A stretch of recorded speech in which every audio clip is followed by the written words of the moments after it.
Bismillahirrahmanirrahim. Assalamualaikum warahmatullahi wabarakatuh. Perkenalkan, nama saya Muhammad Fadil, NIM 2114010031. Pada kesempatan kali ini saya akan menafsirkan surah At-Taubah ayat 60 dan ayat 103. Terlebih dahulu saya akan membacakan ayatnya. A'udzu billahi minasy syaithanir rajim. Bismillahirrahmanirrahim. Innamas shadaqatu lil fuqara'i wal masakini wal 'amilina 'alaiha wal 'amilina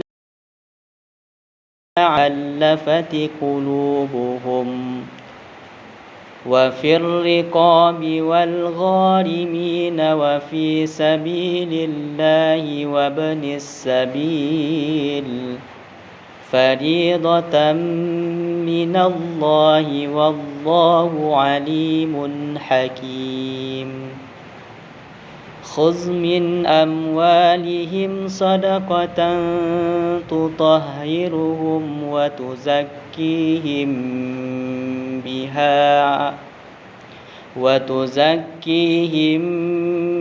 بها وصل عليهم إن صلاتك سكن لك والله سميع عليم.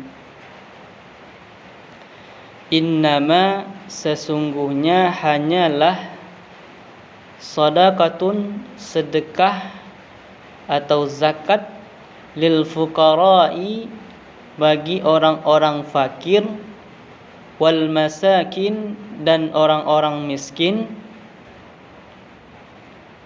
wal 'amilina 'alaiha, dan orang-orang yang bekerja atau orang-orang yang mengumpulkan 'alaiha, atasnya zakat, atau yang kita kenal dengan amil zakat. Wal mu'allafati, dan orang-orang yang dibujuk, yang masih dibujuk, qulubuhum, hati mereka, atau orang mu'allaf. Wa fir riqab, dan dalam memerdekakan budak. Wal gharimin, dan orang-orang yang berhutang. Wa fi sabilillah, dan pada jalan Allah, atau orang-orang yang berjuang di jalan Allah. Wa banis sabil, dan ibnu sabil, atau orang-orang yang dalam perjalanan. Faridatan minallah, faridatan itu merupakan ketetapan, minallah, dari Allah. Wallahu alimun hakim, dan Allah alimun, maha mengetahui, hakimun, maha bijaksana. Khuz ambillah, min, dari, amwalihim, harta mereka, shadaqatan, sedekah atau zakat, tutahhiruhum, membersihkan, yang membersihkan mereka, wa tuzakkihim, dan menyucikan mereka, biha, dengannya itu zakat. Wa shalli alaihim, dan doakanlah atas mereka. Dan bagi orang yang mengambil zakat hati atau mengumpulkan zakat tadi, dianjurkan wa shalli alaihim, dan doakanlah atas mereka. Inna salataka, sesungguhnya salatmu itu, sakanun, merupakan, akan menjadi ketentraman, lahum, bagi mereka. Wallahu sami'un alim, wallah, dan Allah, sami'un, yang maha mendengar, alimun, yang maha mengetahui.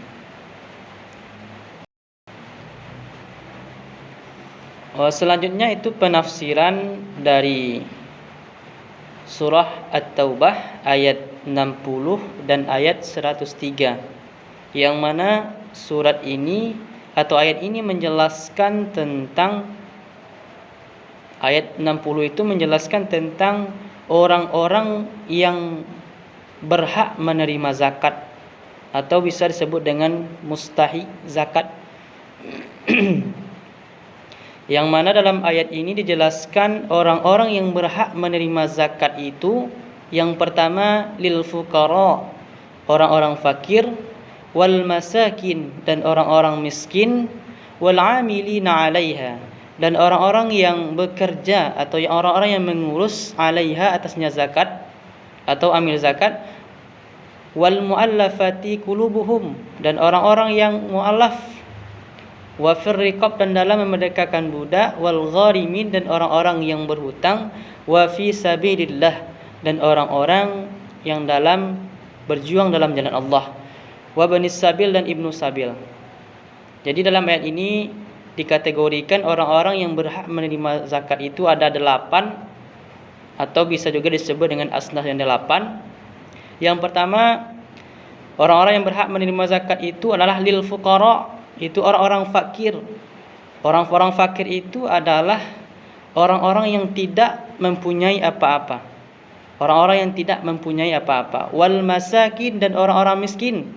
Orang-orang miskin maksudnya adalah orang-orang yang tidak, atau orang-orang yang kekurangan, orang-orang yang tidak bisa memenuhi kebutuhan hidupnya, yang banyak kekurangan. Yang selanjutnya itu adalah amil zakat atau wal amilina 'alaiha, orang-orang yang mengurus atau orang yang memungut akan zakat itu sendiri. Itu berhak menerima zakat. Walaupun dia seorang yang kaya, tetapi dia bertugas sebagai memungut, menghitung ataupun menjemput zakat tersebut, maka dia berhak untuk menerima zakat. Wal muallafati qulubuhum, dan orang-orang muallaf. Maksud orang-orang muallaf itu adalah orang-orang yang masih lemah atau yang belum kokoh akan keimanannya. Itu berhak menerima zakat. Wa fir riqab, dan dalam memerdekakan budak. Wal gharimi, dan orang-orang yang berhutang. Jadi gharim itu adalah orang-orang yang berhutang. Jadi dia membutuhkan biaya untuk melunasi hutang-hutangnya. Wa fi sabilillah, dan orang-orang yang berjuang di jalan Allah. Yang mana dahulu orang-orang yang berjuang, orang-orang yang memperjuangkan agama Allah itu, yaitu dengan cara perperangan.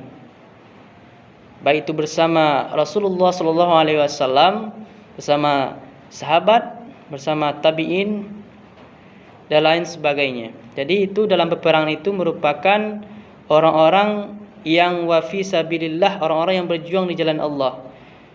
Tapi bagi kita sekarang ini, yang bisa kita lakukan dalam berjuang dalam Allah itu adalah menuntut ilmu. Ilmu yang kita pergi pagi, pulang sore itu pergi kuliah, itu merupakan fi sabilillah. Itu berjuang di jalan Allah untuk menuntut ilmu, untuk memperjuangkan agama Allah nantinya. Selanjutnya Ibnu Sabil, itu orang-orang yang dalam perjalanan. Maksud dalam perjalanan ini adalah orang-orang yang dalam perjalanannya itu ditimpa kekurangan atau kekurangan bekal, jadi dia berhak untuk menerima zakat. Selanjutnya dalam ayat ini dikatakan bahwa faridatan minallah, bahwa ketetapan tentang orang-orang yang menerima zakat itu merupakan ketetapan langsung dari Allah Subhanahu wa taala. Wallahu alimun hakim, dan Allah itu merupakan alimun, yang maha mengetahui, hakimun, yang maha bijaksana. Dalam ayat 103 surah Taubah itu menjelaskan tentang perintah untuk memungut zakat, untuk mengumpulkan zakat. Khuz, ambillah min amwalihim, harta-harta mereka sedekatan untuk zakat, tutahhiruhum, yang mana dalam ayat ini juga dijelaskan tentang manfaat zakat itu sendiri, tutahhiruhum, yang membersihkan mereka. Maksud membersihkan di sini adalah untuk membersihkan harta mereka itu dari hak-hak orang lain, yang mana dalam harta mereka itu terdapat hak-hak orang-orang yang akan menerima zakat.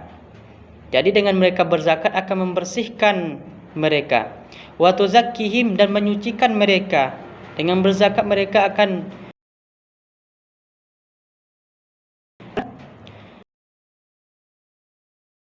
Wa shalli 'alaihim, dan doakanlah atas mereka. Dan diperintahkan pula bagi orang-orang yang memungut zakat tadi atau orang-orang yang ambil zakat tadi untuk mendoakan orang-orang yang telah memberikan zakat.